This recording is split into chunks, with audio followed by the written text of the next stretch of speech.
All right, welcome back, everybody, to the Building Lifelong Athletes podcast. I'm your host, Rennicke. Thanks so much for stopping by. I really appreciate it. Today, we're going to have the first of a three-part series of the 2018 Endocrine Society Guidelines on essentially hypogonadism and testosterone therapy for that.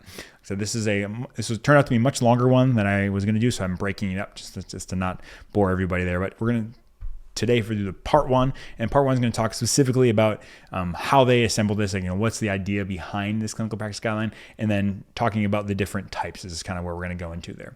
And then the episode number 2 is going to talk more about in terms of the labs making the actual clinical diagnosis, and then 3 is going to be treatment and monitoring there. But this is episode 1 of this mini series inside our overall season. But we're going to talk about a bunch of different things today, so I appreciate you checking out. So let's get started.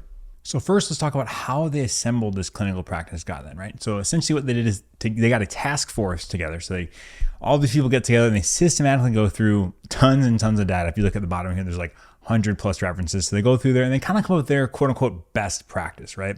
So they kind of look at everything together. They're looking specifically to answer specific questions that we'll talk about. And they kind of give their best input based off of their clinical experience and the evidence. So they give recommendations at varying strengths, including we recommend, which is their highest recommendation, and then we suggest, which is a lower level with less strong evidence. So that seems kind of weird, but at the end of the day, if they say we recommend, that means this is pretty much what we're all doing and we think this is the best data. And then if they say we suggest, that's saying, we're not quite as sure, but we still think it's probably better this way than another way. So when we're getting these people ready, the Endocrine Society get them ready, the task force members all had to declare any conflict of interests, and all funding was paid for by the Endocrine Society, right? So this is not paid for by any pharmaceutical company or anything like that, or any testosterone company or pharmaceutical industry. So yeah, just by the Endocrine Society. And at the end of the day, this clinical practice guideline, it is important to mention, at least they mentioned this in the article, this is not the definition of what standard of care is, right? Essentially, this is a group of experts, and this is what they do based on the most recent literature. So this doesn't necessarily dictate standard of care. Standard of care varies depending on where you are and what you're doing, what resources you have. So standard of care is kind of a nebulous term. So like, this is a standard of care. This is not what that necessarily is. This is more kind of a big guideline to kind of help you understand what the majority of the Endocrine Society, like what they feel is reasonable. So I think at the end of the day, they may not say, hey, this is standard of care, but I think most everybody who did that will say, hey, this is reasonable. And that's what we're going for there. And they also mentioned that you shouldn't dictate individualized care based on this. You're not treating a particular patient based off of this.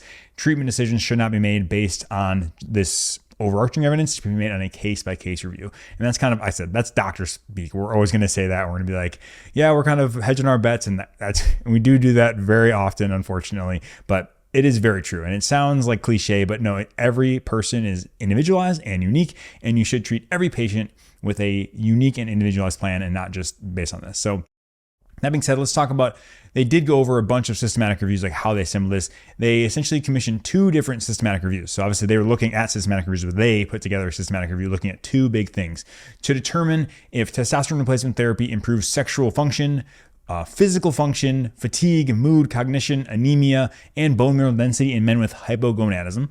And these included placebo-controlled trials with hypogonadal men with symptoms and total testosterone less than 300 nanograms per deciliter. And when given testosterone, their levels went into the quote-unquote normal range. So that was the first question. Kind of the second one they looked at was to determine whether testosterone replacement therapy is associated with increased risk of lower urinary tract symptoms and erythrocytosis in men with hypogonadism. So once again here, we are not just looking at men who quote-unquote feel down, right? Or think they have low testosterone. This is a very important distinction. So we have to look at it through that lens. So we are not looking at people say, hey, I think I have low T. I mean, that is a large percentage of men who come into my clinic and think they have low testosterone. And when we check them, they do not actually. So this is looking at patients who've been clinically diagnosed. And we will talk about what clinical diagnosis means in a little bit here. No worries there.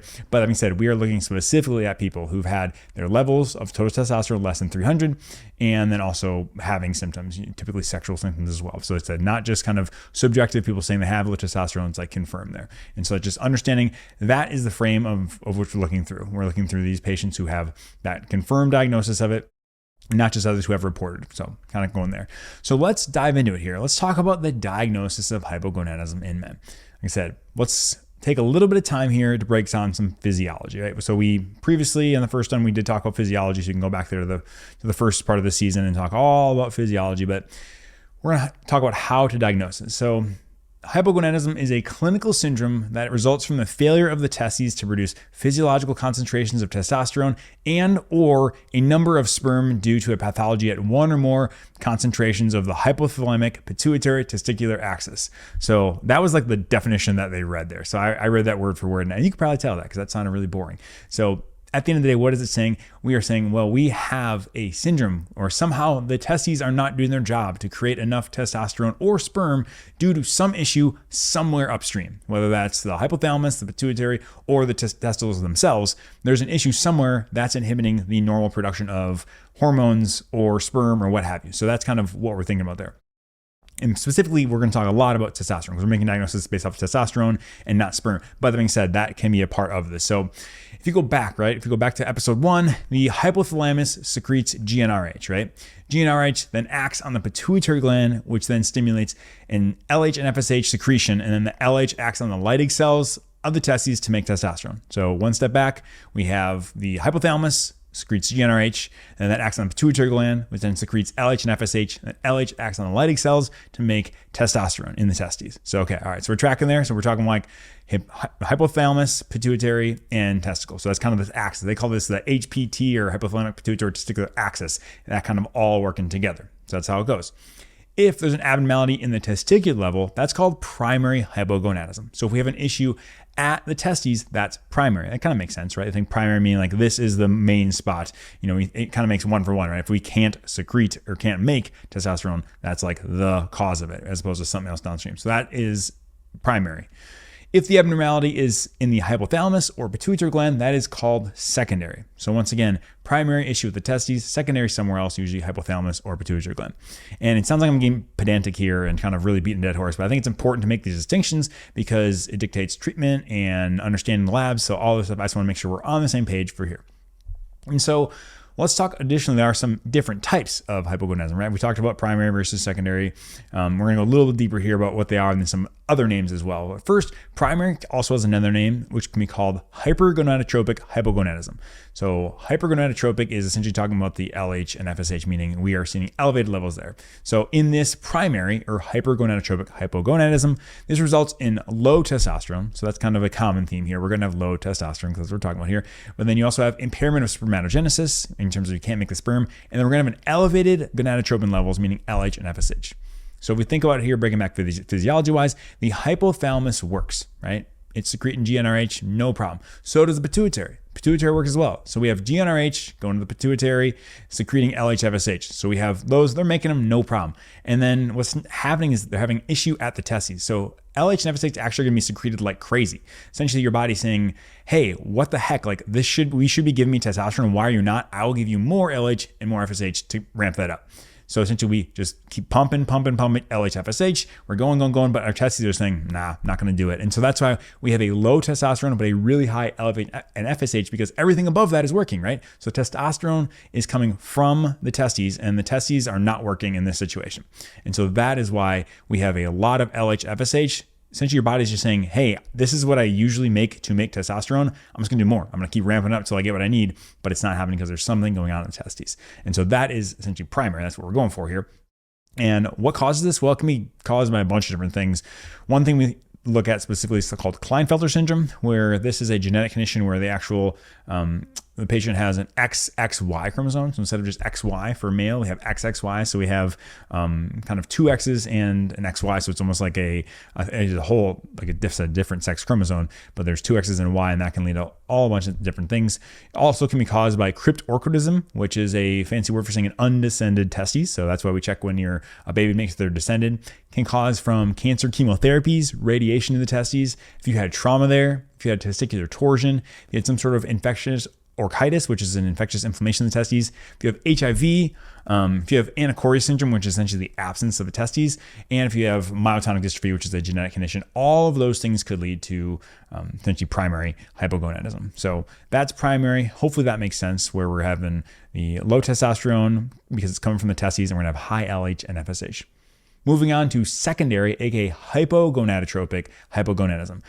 That is a lot of words. If you're listening to this on 2 times speed, I mean, that's how I would do it. I listen to every podcast on 2 times speed, but it's a lot of words. So secondary is also known as hypogonadotropic hypogonadism. So like we talked about before, primary was hypergonadotropic, right? This is hypo meaning low, gonadotropic hypogonadism, meaning we have that low testosterone, like they both have. We know that. But then we also are going to have abnormally low or inappropriately normal gonadotropin levels, so that LH and FSH. And so let's talk about what that means a little bit. So when I say inappropriately low, what's that talking about? Or inappropriately normal. So in this situation, the testes still work. So if we somehow had LH and FSH, the testes would do their job, make testosterone. But something is going on with upstream, whether that's the pituitary or the hypothalamus, where either GnRH, LH is kind of abnormal and it's not working properly. And so this is why in this setting, right, we have low testosterone, we would typically see high LH and FSH, right? If it's a problem from the testes, your body's like, hey, I want to make more to make testosterone because I don't have enough testosterone. But this is the reason why we have inappropriately normal or low. It might just say, quote unquote normal, meaning, oh, those are the normal levels, but it shouldn't be normal. That's the whole process here, which is kind of weird. This is all what endocrine is, and these feedback cycles and axes is that it should not be normal. So if we have low testosterone and we have normal-ish LH, FSH, that's not what we should be having. We should have through the roof because your body's trying to make up for that loss of not having testosterone. So that's kind of what we're talking about here. Reasons why this could happen? Well, there are a bunch of different reasons as well. One, it could be due to a hyperprolactinemia, which means more prolactin, which we'll talk about more in terms of what that's going. You can have severe obesity can also cause this as well. Iron overload syndrome, so we have too much iron. If you use opioids, this can cause this. Glucocorticoid use or androgen deprivation therapy. Anabolic steroid withdrawal syndrome, so not actually anabolic steroids, because you have lots of testosterone there, but if you're coming off that there, you might have withdrawal. If you had head trauma or pituitary surgery or radiation, or there's other reasons we don't know, and we call it idiopathic when we're not sure, but those are kind of the main reasons for what we're calling the secondary hypogonadism. And so not to confuse you even more, but I will, inside of that, there's also framework, meaning we have things called organic or functional causes as well. So we can have organic or functional causes of either primary or secondary hypogonadism, just to confuse it a little bit. But let's talk about the words organic versus functional first. So essentially organic is caused by a congenital, structural, or destructive disorder that results in permanent hypothalamic, pituitary, or testicular dysfunction. So essentially this can cause primary or secondary, right? So this is just like, what's the cause of it? It can cause primary, secondary, depending on where the issue is. So let's take an example here.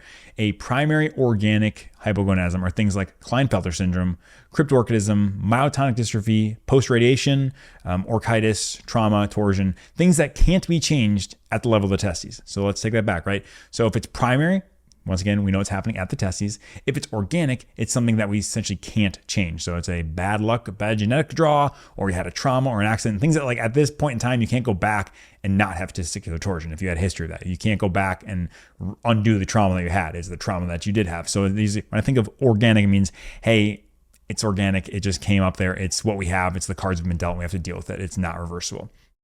Not to confuse that with, secondary causes. So we talk about primary, like I said initially, at the testes, where we can have secondary organic as well. So secondary organic causes are hypothalamic or pituitary issues. And we can have issues up there, iron overload syndromes, or idiopathic hypogonadotropic hypogonadism. That is essentially what we're saying. It's kind of that catch-all term when we get to the point where it's like, okay, it's not the testes, and we've done all these other tests, and we don't know what it is. Like that's what that is, unfortunately. So this is once again at the level of the hypothalamus or pituitary, but it's going to be irreversible and we can't do anything about it because it's organic. Whew, following along here, let's keep going. So now let's move on to the functional ones. So functional are caused by conditions that suppress gonadotropin and testosterone concentrations, but are potentially reversible with the treatment or of that underlying condition, right?